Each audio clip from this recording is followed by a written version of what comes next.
मुंबईच्या मुलुंडमध्ये राहणाऱ्या स्नेहा येवलेकर यांना ब्रेन हॅमरेजमुळे जगाचा निरोप घ्यावा लागला। मात्र हयात नसतानाही स्नेहा या अवयवरूपी जिवंत आहेत, कारण स्नेहा यांच्या मृत्यूनंतर त्यांच्या कुटुंबियांनी अवयव दानाचा निर्णय घेतलाय। मुंबईच्या मुलुंड परिसरात राहणाऱ्या येवलेकर परिवारानं घराचा आधारस्तंभच गमावलाय। 54 वर्षाच्या स्नेहा येवलेकरांचा ब्रेन हॅमरेजमुळे मृत्यू झाला। मात्र या जगाचा निरोप घेण्यापूर्वी स्नेहा यांनी 6 जणांना जीवनदान दिलंय, कारण मृत्यूनंतर स्नेहा यांचे अवयव दान करण्याचा निर्णय येवलेकर परिवाराने घेतलाय। नाबार्डमध्ये अधिकारी पदावर कार्यरत असणाऱ्या स्नेहा यांना गेल्या सोमवारी अचानक चक्कर आली आणि त्या कार्यालयातच कोसळल्या।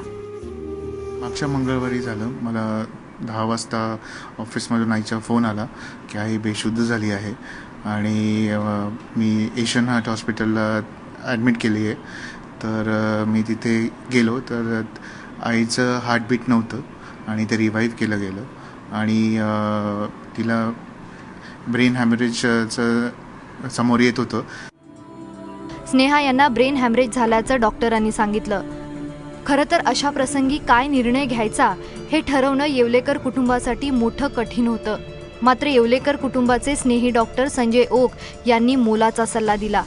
माझ्या आजवरच्या वैद्यकीय प्रवासामध्ये मी जे क्षण बघितले होते की अशा व्यक्तींचे की ज्यांचा मेंदू मृत झालाय पण हृदय अजून चालू आहे, व्हेंटिलेटर चालू असेपर्यंत काही महत्त्वाची इंद्रिय आपण दान करू शकतो आणि त्याची फार मोठ्या प्रमाणामध्ये गरज आहे। तेव्हा मी साहिल संस्कृती आणि येवलेकर काकांना याची कल्पना दिली। पहिल्यांदा वाटलं की असं करताना की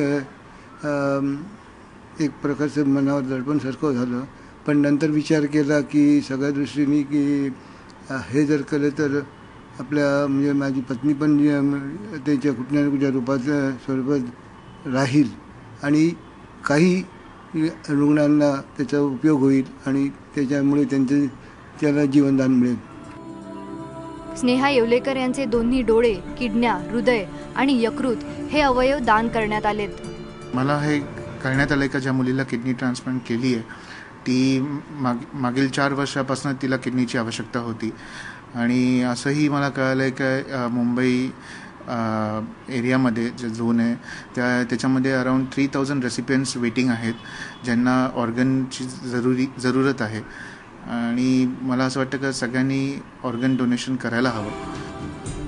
मरावे परी कीर्ती रूपी उरावे अशी शिकवण आपल्याला लहानपणापासून दिली जाते। मात्र आता या जगाचा निरोप घेतल्यानंतर अवयव रूपी उरण्याची गरज आहे, कारण आपला अवयवदानाचा निर्णय अनेकांना जगण्याची संधी जन्माला घेऊन येतो। वेदांत नेपसह ब्युरो रिपोर्ट, ABP माझा, मुंबई।